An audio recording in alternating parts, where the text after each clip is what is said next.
Welcome back. Depression is an important clinical problem worldwide. The U.S. Preventive Services Task Force, an independent group of medical professionals, continually reviews the latest information on a wide range of preventative services. The task force has just issued updated recommendations on depression screening for adults in the primary care setting. This health tip is brought to you by Desert View Hospital and Mountain Valley Physicians Group. Don't put your health on hold. We have time for you. Call us to schedule your appointment. 775-751-7100.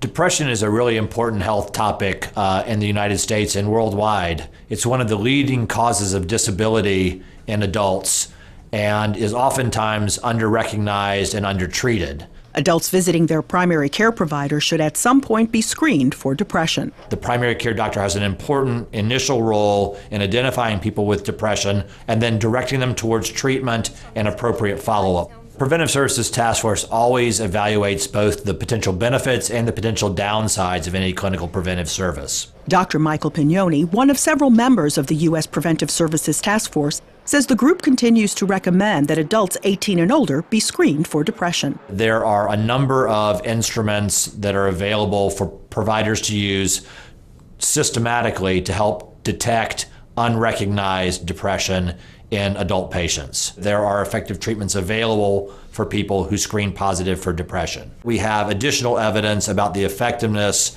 of screening and treatment in pregnant women and peripartum women. There's much more information available in that population to make us confident that screening was effective. While several treatments are available for pregnant and peripartum women, the task force recommends that clinicians and patients work together to determine the best approach to treatment. Because there is some suggestion that some medications that are used for treating depression may have adverse effects on the fetus. The task force also continues to recommend depression screening in older adults. We still need more evidence in older adults about the effectiveness of screening and treating depression on outcomes. We really need to be a little bit more active in finding patients with depression and treating them effectively, and this recommendation reinforces that. Catherine Dolf, The JAMA Report.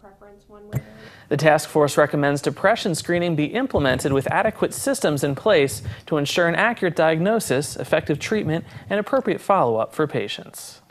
Veteran John Walker is doing his part to help out those in need. John travels twice a week to give free showers to the homeless in our area. My name's John Walker with Mobile Showers. In the last 15 days, I've done 17 showers and 1,700 gallons of water. I not only provide the showers, but I also have a way to fill up their water bottles, those little 5-gallon water cooler bottles. Yeah, you've been doing that, right? Yes, ma'am. We do it twice a week now, Wednesday and Saturday. It's really hot on the hill. And if anybody wants to donate anything, I could really use those water cooler bottles. And what they really need on those is the tops for them. They're like gold because the critters get into them and then they drown. Oh, okay. And so you're talking like the sparkless type bottles? Yeah, the 5-gallon ones that go on top of a water cooler. Uh-huh. Yeah. All right. And then, so if anybody has any of these, how do they get in touch with you? My name's John Walker. The number's 740-258-3680. And I like to say that this is all self-funded. It's what God told me to do, and it's working really well. You're part of the Joy Divine Community Church, right? Yes, ma'am. And I do the showers on Wednesday. They have a food pantry and clothing on Wednesday after showers, and we feed a hot meal on Friday. They're located right here on Loop Road, just north of the Goodwill. The phone number is 775-209-5157 if anybody wants to participate in that food pantry or do donations for clothing, they can do that. But this morning you were out and about giving showers. Tell me about that. I did one shower and about 200 gallons of water. I got one of the guys, he rides around and helps me. We fill up water bottles. They leave them out if we're not home. And we just stop by and fill up water. We go up there like an old guy. We just say hot water. How many gallons does this tank hold? 300 gallons. And so you refill this all the time, go out on Wednesdays and Saturdays. You have kind of a schedule, don't you? Yeah, around 9 o'clock. I like to do it in the morning when it's cooler.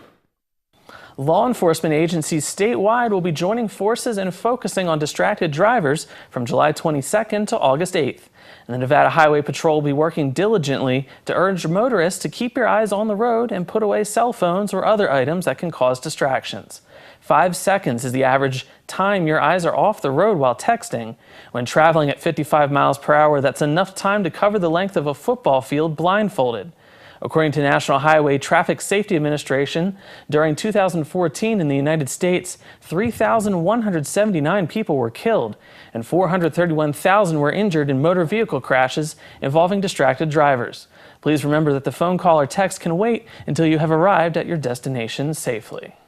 Some good advice there. Absolutely. Definitely. We'll return in just a moment with more local news.